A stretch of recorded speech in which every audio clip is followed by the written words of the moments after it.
Well, welcome to the Teresa Lusk Show, friends. I am here with a woman named Kathy Ward. Kathy, welcome to the show. Thank you so much for having me, Teresa. You want to hang in here because we are about to talk about women in politics and elected officials. Isn't that going to be a fun topic today? That's a great topic. It's one of both of our favorites. That's right. That's right. So, Kathy has extensive experience. Since 1991, she's been a volunteer for the GOP. She's been a former Collin County GOP precinct chair and vice chairman, and one of my favorites, former Collin County GOP chairman, first woman to serve. Now, thank you.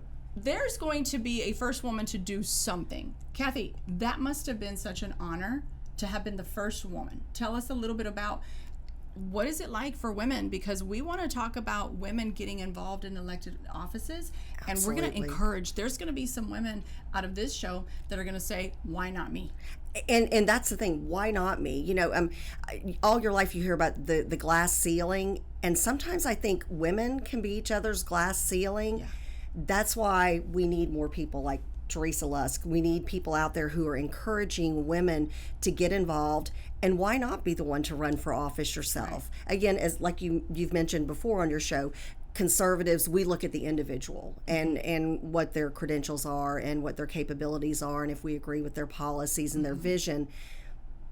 Why aren't we encouraging more young women, and not necessarily, 20-year-olds, 40-year-olds, right. To me, pushing 60, 40 is young, so get involved and be part of the process and let your voice be heard. And it's an honor when you do get an opportunity to serve as the first in a pioneer position like that. And it's a true honor, but you also have that responsibility as God asks us to reach out to that next generation and bring that next group of leaders up. So that's right. It's an honor. Right. It really was an honor. I'm sure it was. You brought up, the kind of looking at the individual, because we've had this conversation before. Yes. About identity politics and how conservatives don't often like that, because if we're honest, because the left uses that a whole lot. Let's just be honest. Like that they is weaponize it. Right, yes. right. So yes. So we want to stay away from it. However, we cannot deny the reality of the shortage of women in elected offices. Right.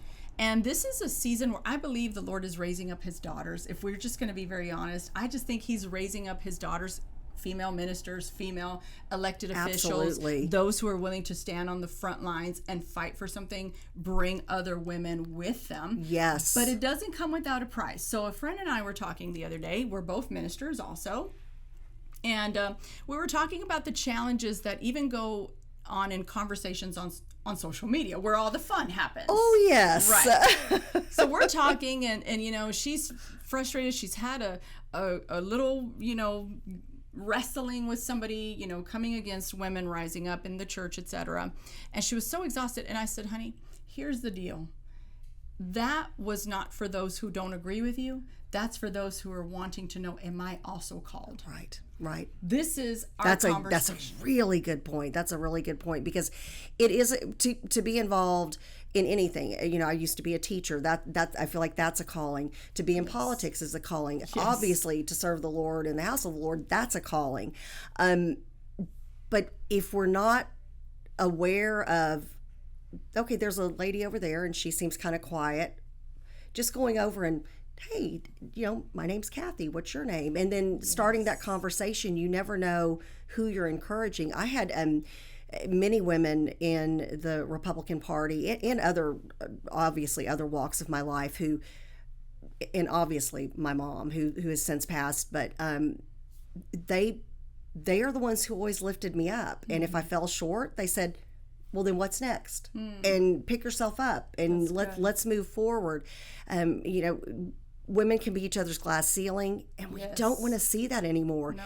Part of that, and you mentioned, and this is so important, Teresa, on social media, is it not just as easy to say, you look fabulous, or wow, that's a great picture of you with your kids, or, good job. Immediately when I saw it, and I hope you're going to talk about the program you're in now, because when I saw that, I was like, first of all, I'm living vicariously through her for the time that she's in this. And why wouldn't I reach out on social media and use it for the positive and say, That's right. way to go. This is amazing. Hey, yeah, that's awesome. Yeah. Well, the program that you're talking about is I got accepted into the School of Campaign for Women from UT Austin. And congratulations. That's for anybody who is watching today. She's humble. She's not going to tell you this. This is huge. This is a huge opportunity. It's an amazing leadership program from what I hear. For sure. It is amazing. And on top of that, they gave out grants to only 30 people, and I was one of them. So I said, I think the Lord is involved in this. I believe so. He made it as simple as possible for me. So I made it to Austin. And that's where I met people from the opposite lane. They're on a whole different spectrum than me.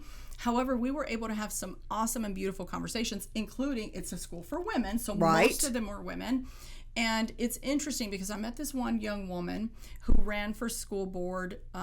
She was a liberal, but she didn't win. However, that experience, and she's actually been on the show, so she's going to be she's going to be coming back on, so she's going to share some more about her story.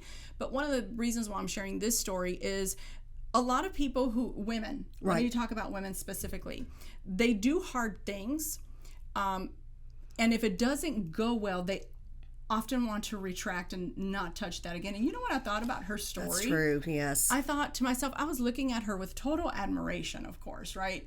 And I said, isn't it cool that you just wake up one morning, roll out of bed and go, I'm going to run for office today?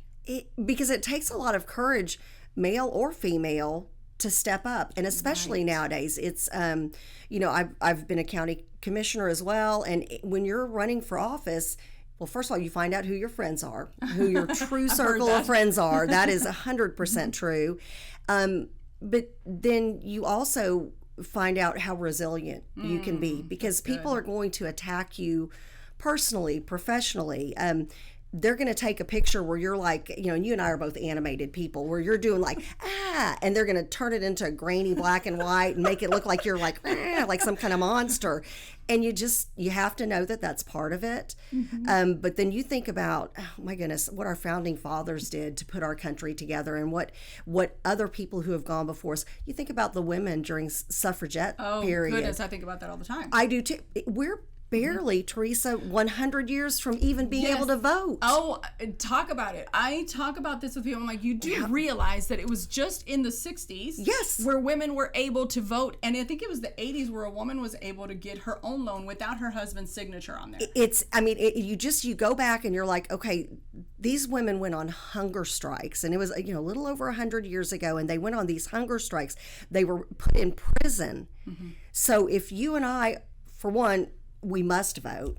Thank you. And not just in the presidential and gubernatorial elections, school board elections, runoffs, primaries, city council, vote in all of those races, because people suffered so we could do that. Yes. And then let's honor these women who came before us and step it up and run for office. Mm-hmm. And go out there and make a difference, or run a campaign, support somebody for office, be the person that's out there at the polls greeting people and getting them to vote for your candidate. Right. And we're in the greatest country on God's green earth, as you know. We can do that. That's right. Why wouldn't we? Well, interesting, there was a report that said that in 2018 that the number of women who got involved in running for office increased greatly. The thing is that a lot of those women were actually Democrat women, liberal women. And I think about this a lot because I love all things women. I even as a minister, I wrote a book called Girl Preach, because I want the women to go preach. And I teach on why you can preach. Right. No matter what the opposing arguments are, here I prove to you how you can. And I think about that, like, why did so many liberal women rise up? Well, it was because of President Donald J. Trump. However, what should have happened is that conservative women should have said, this is my time. This is a man who is empowering women, put more women into leadership positions, put minority women into leadership positions. So we need to spread that message, especially with this upcoming November election. Right. There are women, hopefully, who are watching your show today that say, maybe I am going to run for school board. Maybe I am going to run for city council. Maybe I'm going to run for county commissioner. it's a phenomenal time to be a woman. And you know, it's interesting, back when I was the Republican Party chairman, and you're talking about working with the other side of the aisle, or at least having conversations where you can agree. Healthy perfect way to put it, healthy dialogue. The the person who was the Democrat Party chairman here locally was a female. So she and I actually, there were a couple of things that the Republicans and Democrats agreed on at the time. So we would go together to, at one point, Commissioner's Court, at one point to the Dallas Morning News, because they wanted to charge us an unbelievable amount of money. And this is before a lot of the social media and things of that nature, to post polling places. We said, hey, you want us to tell all the Democrats and Republicans in Collin County to pull their, subscriptions to the Dallas Morning News? We worked together on that. We did speaking engagements at political classes at Collin College. Of course, she would wear a blue suit, I would wear a red suit, and we were there are certain things pro-life. I'm never going to change her mind. She's never going to change my mind. But why can't we show this next generation that we can be respectful and agree disagreeably? 100%. Well, I can tell you that funny thing is that I actually had that exact type of experience with my left-wing counterparts, right? All of us knew we're not going to change her. I wasn't there to change anybody's mind. Right. You are certainly not going to change my mind. I'm one of the more strong-willed people you will ever meet. You can't change my mind. Right. But I would like to know, how did you come to that conclusion, and here's something that I asked myself on some of the points that they would stand for. How can I accomplish what they want without crossing against my convictions and that's a really good my point. own, policies that I support? Even, the Democrat Party is usually known for supposedly them, it's not that the conservatives don't, but they focus so much more on those who are less fortunate, the lower income, etc. There are things that they would do, such as raising taxes, that I don't agree with. However, I do agree with the general purpose, which is to help those who are less fortunate.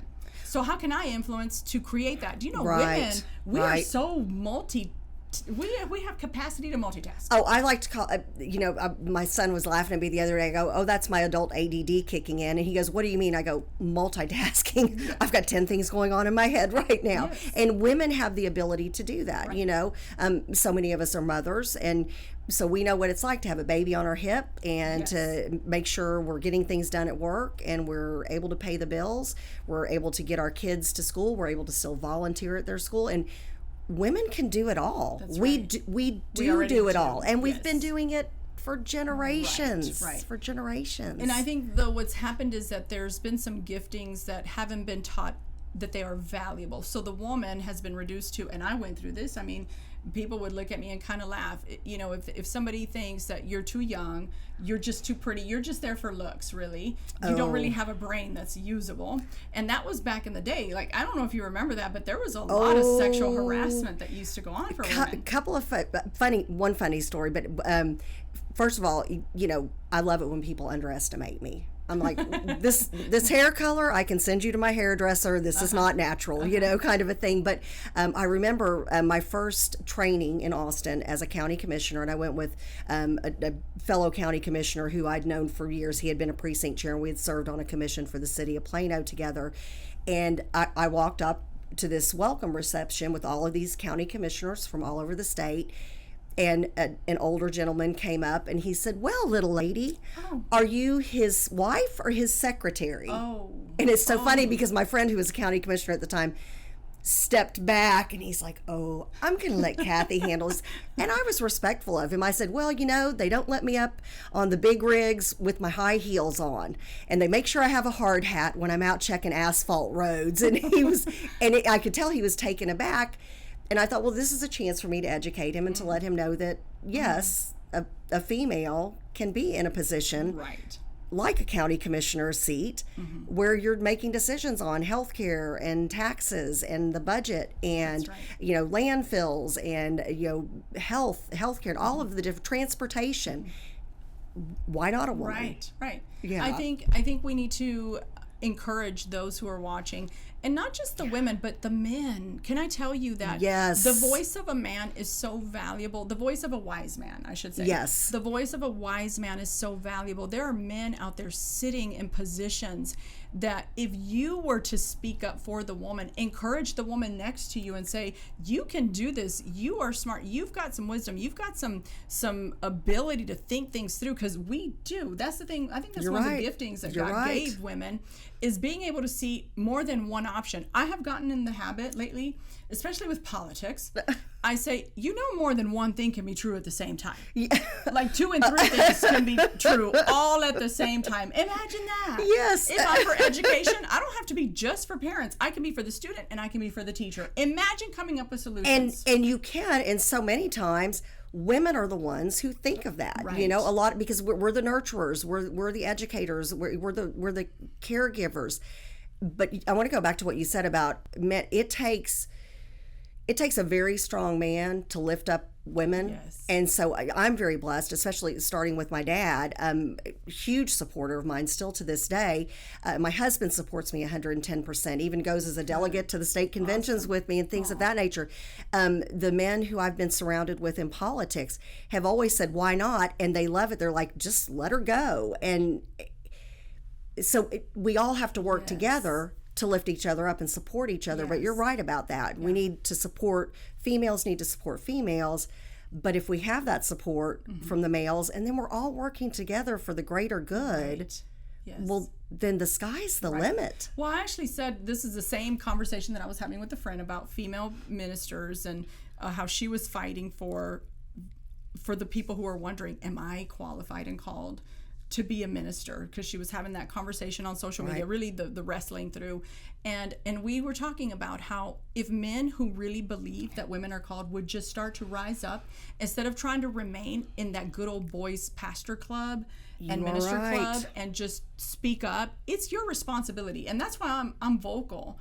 Not because I like to stir the waters. I'm not even a stir the waters girl, but I am a truth teller, and I will bring up the ones who have been misused, misunderstood, the ones who have a calling, a purpose, because like you said before, this is a calling. When you start getting into political government, you don't just jump into this. There is so much warfare that goes around on this. And you don't just jump in. And what you see on the surface is just the surface.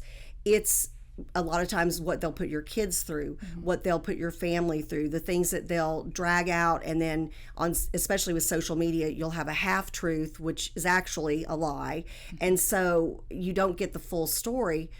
So it's really hard to be in that space. That's why anytime a woman is running for office, anytime a woman, and especially a woman that agrees with my policies, my ideals, my conservative thoughts, I'm the first one to say, what do you need? You know, can I, MC your kickoff? Can I, help you, behind the scenes? Can I hold a sign? What do you need? And if we had more of that, and we talked about, and what I love about your approach, and especially with this leadership school you're in, find what we can agree on, and we can move the needle forward. 100%. And there's always something that we can agree on, especially women, when we start talking about being moms, being daughters, especially if it's a woman, even if they're on the other side of the aisle. If they have faith, then maybe there's a reason God introduced us to that person, because we are supposed to plant a seed about conservative values. Sure. And making people think why you think the way you do. For example, one of my strong positions is protecting women, biological women. And I hate that I even have to say that, but you know what? Again, a lot of my stuff comes from the approach of, I've been a female minister, so I've had a whole lot of persecution and resistance. And especially you're sitting here thinking, in the ministry, shouldn't you be lifted up? Anybody who wants to preach the word of God, shouldn't they be lifted up? No, it doesn't work that way. I know. Actually, it's one of the most intense debates about, can women preach, can they be leaders, et cetera, et cetera. And so for me, it's like, okay, protecting women. First of all, because I know what it's like to have had to fight for certain things and stand for certain things. So when here comes a man who thinks he's a woman or wants to be a woman, and okay, even if we stopped right there, like, if that's what you're going to do, I can't stop you. If you're over 18 and that's your choice. Right. But now you want to cross over into something that we've had to fight for. I'm not even athletic, but those women have had to work hard. And again, that was just a few decades ago that we fought for women to be recognized in their own sports. Right. And that was, again, another huge fight that came before us. And, I was a little girl, playing soccer, not very well, I might add. That's why I ended up going the dance route instead. My parents were like, oh, we're so glad we have her in piano and dance.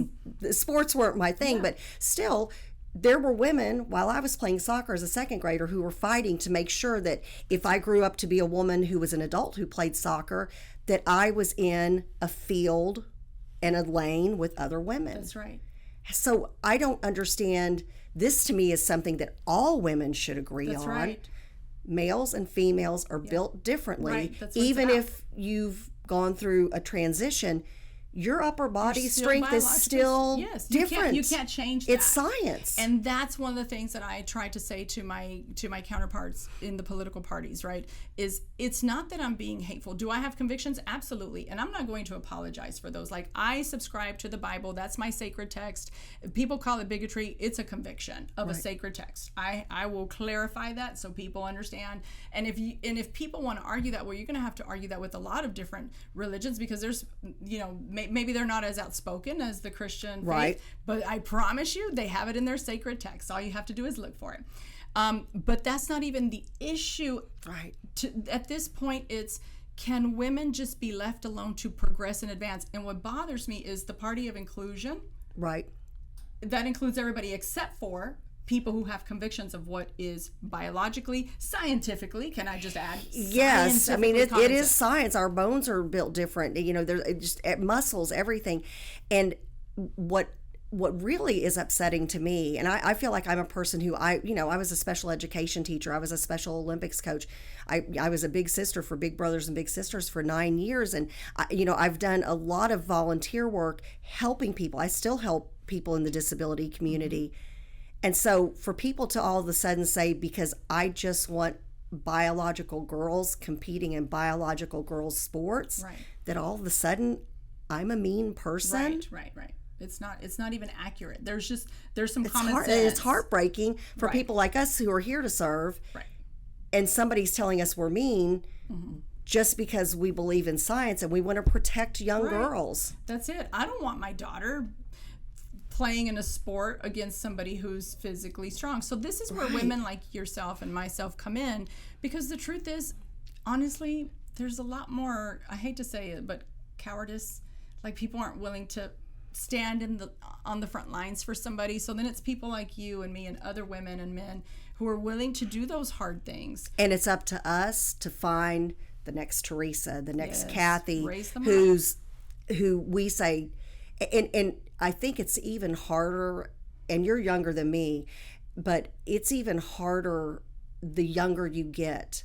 I think women in their 20s and 30s, and I've had some conversations when I was at the Republican Party of Texas convention just recently, there were a couple of young women who came up to me and said, I'm really struggling to find my place, and I feel like people aren't taking me seriously. And so I had a conversation, do not quit. I went through that. You're a very attractive woman. I know you went through that, 100%. And so we need to tell them, hey, been there, done that, and survived it. 100%.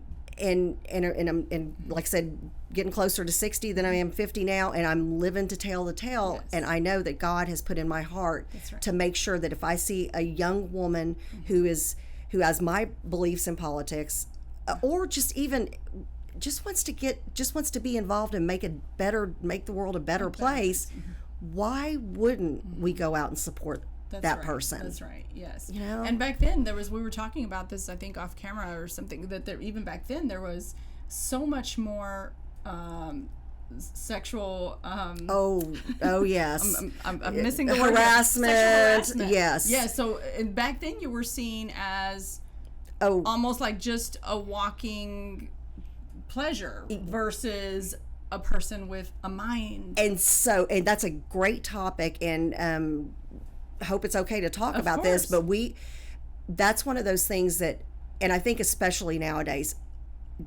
not that I was ever in a situation where I was roofied, but I know now it is so easy for somebody to put something in somebody's drink. It is so easy for somebody to be taken advantage of. Back in the day, nobody talked about it. I'm so glad that that women are not afraid to talk about it now and say this is what happened, and we acknowledge their story and their pain, and we help them move on and move up. But you've got to be really careful. If you are a young woman in politics, you just want to make sure you don't put yourself into a situation. I always had, guy friends and girlfriends, especially when I was traveling all over the country for young Republicans. And I knew there were certain people that had my back. And if we went out to a nightclub or to a restaurant or something, and, everybody was having a glass of wine or something, I knew I was surrounded by people I could trust. Don't ever put yourself into a situation where you're alone and vulnerable. Just be smart. Sure. And now, there's a lot more protection for women today also. Because when you would put this complaint forth 20 years ago, for me even, 20 years ago, 25 years ago, they didn't take you serious. No, they didn't. They didn't. So now women are rising up. Yes. And I love that. So here's something that we can kind of bring to the table.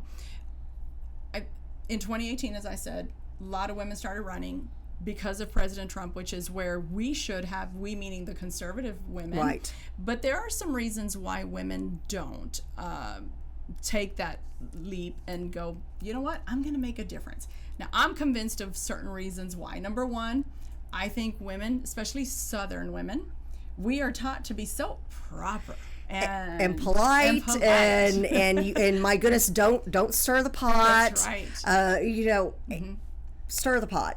Stir the pot if that's the right thing to do. Sure. Step up. And I think a lot of times women, we have different experiences that men don't have. Plus, we do come from a more emotional place. We can't help it. That's just who we are. And that's how God made us. So let's celebrate it. A lot of times, the emotional appeal that a woman in politics can make, a man cannot make that same statement and have the same impact. I remember when I was a county commissioner, and they needed somebody from the county to testify, and the state rep said, no, I want Kathy, because she's a female and because she can tell the story about why we are against this bill more. So instead of putting one of my extremely qualified male, companions on the commissioner's court in front of this committee, this legislative committee, she put me in front of them. And it actually worked out. The Democrat chairman of the committee at the time said something to the state rep to the effect of, oh, you were smart to send that young lady in here, and and it's just, our heart is behind everything we do as women. Right. We've got the brains, we've got the talent, we've got the skills, but our heart is first and foremost for a woman. Sure. It really is. And it makes a difference. Right.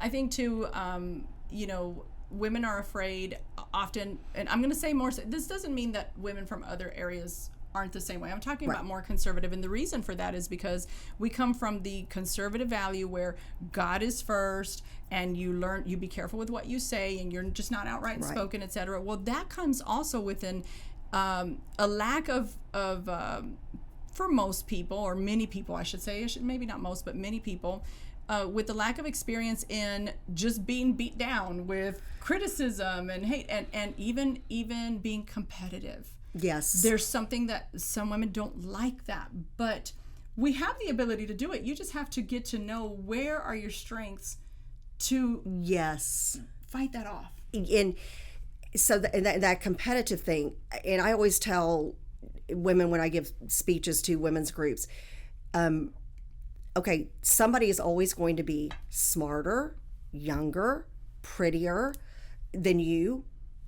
Okay, that's fine. Actually, those are the people I want to get. I want the person who's the go-getter. I want that next generation who's got more energy than me, who's got even more compassion, who's smarter because they've been raised and they're tech savvy, which I'm not. And so you want that. Why is it a competition? Why can't you be hugely successful in what you do, which you are? Why can't I be hugely successful in what I do?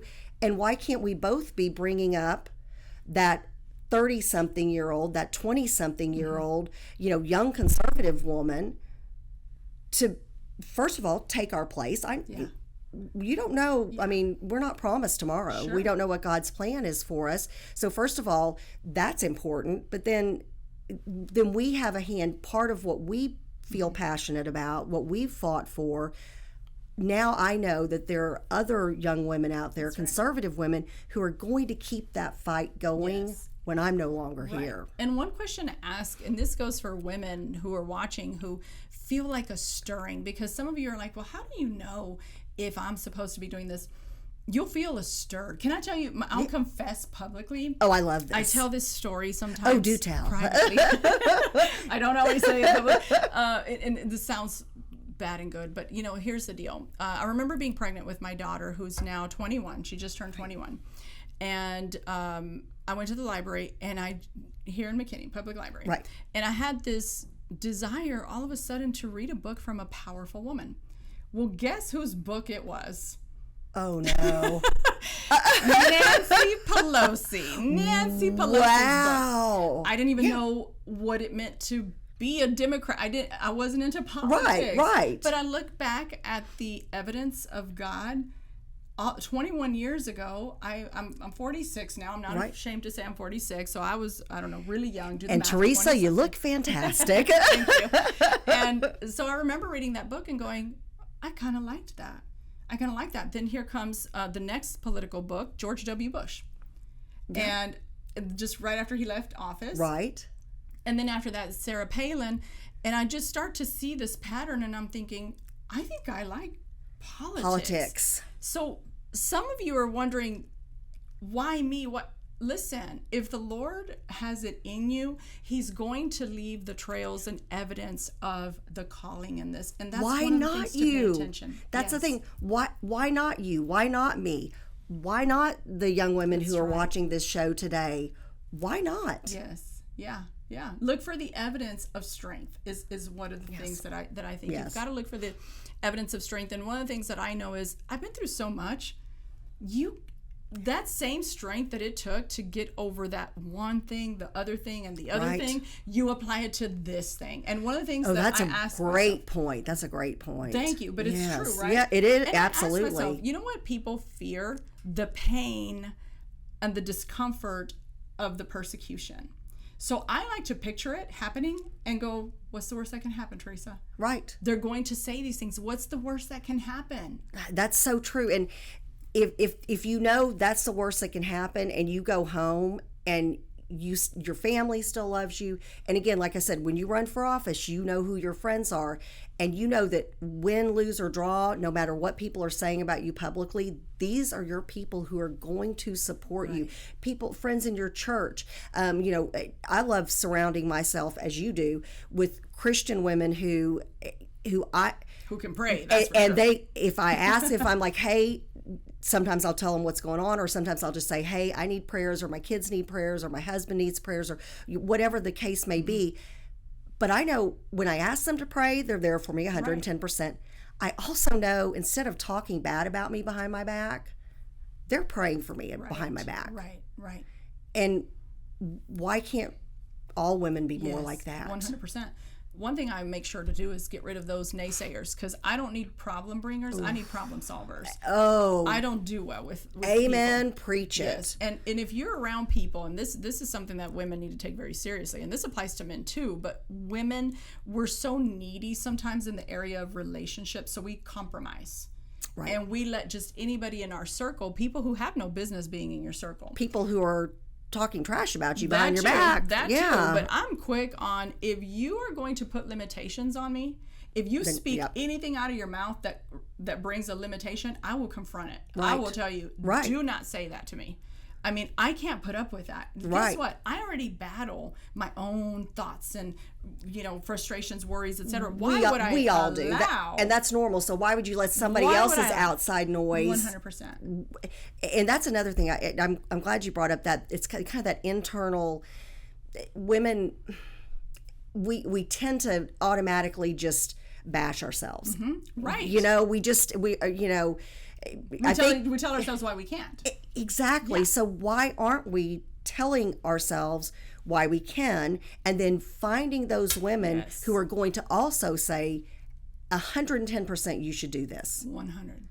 And those are, we need more women like that. Yes. You know, I'm so honored and so excited to be on your show today because you are talking about things that are going to make an impact for generations. Yes. And that's the kind of legacy we want to leave. You know, if God gives us this energy, use it for good. That's right. Well, because I think of myself as a pioneer and a groundbreaker. Why? Not because I'm mantling myself with this great call, but because of the hard, when you have had to do hard and everybody else likes to tuck up under you, instead of walking at the front line with you, you're like, well, somebody's got to do the job. I guess it's me. And so you step out naturally. Right. Naturally, because you realize, okay, this is part of what I was made for. But it's not just so I can say I was part of this groundbreaking, whatever. It's because I have a daughter. And I have a granddaughter, and I have another granddaughter on the way, and I have spiritual. Thank you. And I have spiritual daughters. I'm not going to leave you hanging. Oh, think of all of our sisters in Christ. Are we going to leave them behind? Right. You know, and I was recently out of the country and was trying to stay away from the news. Saw caught the tail end of a story on yet another horrific anti-Semitic thing going on. It happened to be in the New York area, and my husband was going to be taking me to a Catholic church that day in this other country, and I walked into that church, and I prayed for my family, I prayed for my friends, but I prayed for two of my Jewish friends in particular because I wept. I can't believe in 2024. So as Christian women, we know what battles we have. Sure. Can you imagine being a strong Jewish woman right now when anti-Semitism is on the rise? And so this is about reaching out to all women and supporting them and lifting 100%. Them up. It's a tough world we live in. It's an ugly world we live in. Right. Why aren't we trying to make it better? That's right. And who better than women? That's right. And I think that's where we have to count our gains, because I think a lot of times when you have been handed the stick of injustice because you haven't been able to advance, you start going to this pity party mode and you think everybody owes you something. That's another thing women do. And we've got to stop doing that. Yes. I don't want to do that. No. I'm just going to fight for what I know I deserve, for what I know I have fought for what I know other women have fought for. And that's another conversation I was having with a friend minister of mine, and I said, do you realize, we were counting how hard it's been to be female ministers today, and I said, think about the women that went before us, though. Who blazed that trail so you could take it to the next level. Right, so before it was rare, now it's just resisted but not as rare. Exactly. So, listen, I counted it and I thought, I'm good here. Yeah, you know? I like this place. I don't know that I want to be the other one, but we have to learn how to not be victims. Yes. Where you can be victors. Yes. Right. And you know what? And a lot of women, and you know, I have friends and family who I've known who have been in situations where they were a victim. Do not let whoever put you in that position keep you in that position. Yes, right. You go to therapy, you go to your pastor, you go to whoever you need to go to. You need to go to a family member, you go to a strong female friend or a person like yourself, and figure out how you can take that and, like you said, go from a victim to a victor. I love that. I'm going to steal that. I love that. It's in the Bible. I know. I love Minus that. the victim. I love it. Yes, I love that. That's so true. So true. Yes, yeah. And we want to start cashing in on those things, though. So, you know what? Make a list of the strengths that you have. Like, isn't that, if you have this inner wrestling of what I can't do, sometimes you have to count what you have done. The other day I was having a conversation with myself, and I said, you know, Teresa, you have counted all the losses for so long in this area. Start thinking about the gains. What did you gain? Look at your win column. Yeah. And when you focusing on the positive, then the next day you wake up and you focus on the positive some more, and then you want to spread that positive to the next woman, and you know, and maybe a stranger on the street, maybe you just say, hey, you have beautiful eyes, and God bless you. Yeah. You never know if you just saved somebody's life. Absolutely. Because people are, especially after COVID, which that's a whole nother topic for a whole nother day. mental health is at a breaking point in our country, and we're not addressing it. And shame on us. Shame on us. 100%, including if we're going to talk about even political parties. Yes. The Conservative Party has some. This is what I was talking about, where I was looking at the things that the liberals fight for, and minus the things that I consider immoral. I'm talking about good, healthy things. Mental health. Mental health is one care of them. for women. Right. Listen, if we would just start thinking about how we can win those battles and make them successful, attainable for these people, whoever these may be, me, you, the rest of society, but why can't we make that happen based on our morals and guidelines and policies, but make it happen? Like, those are good things, which is why we need and we women. should and we should, and I think that's again where women have the heart for that, and we recognize battles either we've gone through ourselves or friends or family. So why not take that and let's look at an area like mental health, and why aren't we the ones solving that issue and talking about leading and leading 100%. Exactly. And I think that's the question we need to ask ourselves. So, as women, first of all, the call is for women. Rise up. You are a woman who can do it. You say, why me? I say, why not? Exactly. Why not you? Exactly. Whatever things you have gone through but one, that's a sign of your strength. That is 100% what you have to hang on to. It is, right? It is. And then we need more conservative women to rise up. If you have children, that's why. If you have grandchildren, that's why. Do you like your money? That's why. Yes. You don't like to pay high taxes? That is why. Vote your wallet. That's right. You like traditional marriage? That's why. There's plenty of that's whys. And so find your why. What is it? The education component? Is it the mental health component? Is it the transportation component? You're tired of potholes, run for city council. I've bottomed my car out again, I'm running for city council. That's right. Why not? That's right. Well, and that's a good point, because I think a lot of times women go, well, what would I do? I had the honor of teaching a few students for a short period of time, and we're teaching history, and I'm trying to teach them what are the different offices, what are their responsibilities, what does a mayor do, what does a governor do, etc. Right. If you research that and go, ooh, I think I feel a call, then that's where you go. Not everybody has to be president. Can I tell you? No. I don't want to be president. Oh my goodness, I don't want to be president. That doesn't mean I don't want some other position, but I'm not. Good luck with that. I want to have my life. You know what I'm saying? So research. What are some things what does each elected office do?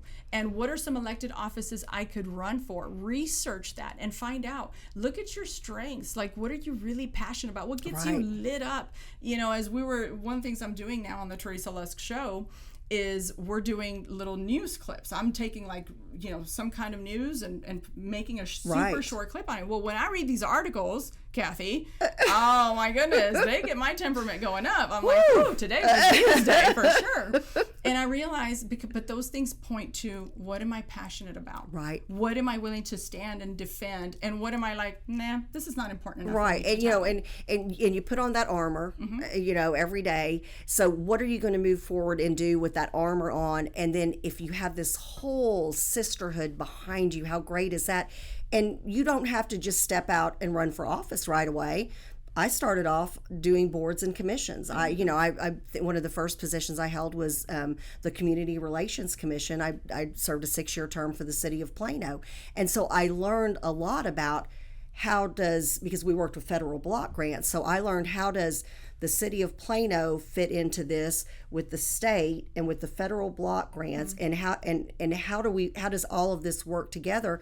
So go, if your kids are school age, volunteer for one of the boards or commissions in the ISD where your kids are, or the private school or the charter school where your kids are, and learn about the process, see how government works in action. Then you've got something on your resume. Then step out and run for office after that. So you don't have to start off, run for governor tomorrow. Right. That's not what we're saying. Just find how you can make that difference. And sometimes it is through an appointed position which is just as important Absolutely. as it is to step Yes. out and run for an elected position. Yes, and lots of self-educating. Yes. I spend so much time watching videos on anything that I feel passionate about, foreign policy. Yes. Who in the world would have thought that Teresa Lusk wants to talk about and learn about foreign policy? I mean, really. Like 20 years ago, would that have even been a thought in your No. head? But thank goodness it is now. Oh, I'm so Yes. thankful. I mean, I read books, I listen to books, I'm watching videos. I'm constantly learning something. It's either the Word of God or something having to do with politics. Right. And that is how I am built. And so women, you want to tap into that. You know, we waste so much time flipping through social media, and it sounds so cliche because I do like the puppy pictures, though. I have to say that. I love the puppy videos. They Yes. warm my heart at night after I've had Yes. them. I tell people I love watching the videos, but that's a short thing for me. Yes. You know what I'm saying? But focus on something that's feeding your brain. Yes, and then Yes. if you're like, I have a hard time focusing, set an alarm that goes off every day that says, get off of this, watch something that's going to change your life forever. Yes. Education, information that's valuable will change your life forever. Absolutely. Absolutely. Yes. This has been a great time. Thank you so I much for love having me. fun Thank with you. Empowering women. Yes. Listen, I hope many of you are choosing to get up. Don't you agree? Oh, I would love it if there's even one young woman right now watching this that says, Teresa's doing it, Kathy's doing it, I'm going to do it. And listen, I've met women as young as 22 who've already been to DC and they're doing stuff at the White House. I'm just like, go And girl. cheer them on Yes, like I was you so do. impressed Exactly. with her. I was like, I wish I was 22 doing this. So it's exciting. It's an exciting thing. You'll forever remember your stories. One of the things about the hardest seasons of my life is I'll say, this period stinks, but I will forever be able to say, back in the day when life was hard, I learned these things and I'm applying them to this season right now. Right. And again, just bringing that next generation up, supporting your fellow conservative females in politics, in service, it's everything. That's it's right. everything. And I think we can do so much more in this country and be so much more effective if we get more women involved. 100%. Well, we're starting. There you go. And that's what we're here for. Well, my friends, I thank you so much for watching. You have been tuned in to the Teresa Lusk Show, and this was Kathy Ward. Thank you so much, Kathy. Thank you. It's been an honor to be here. Thank you for the time. Likewise. God bless.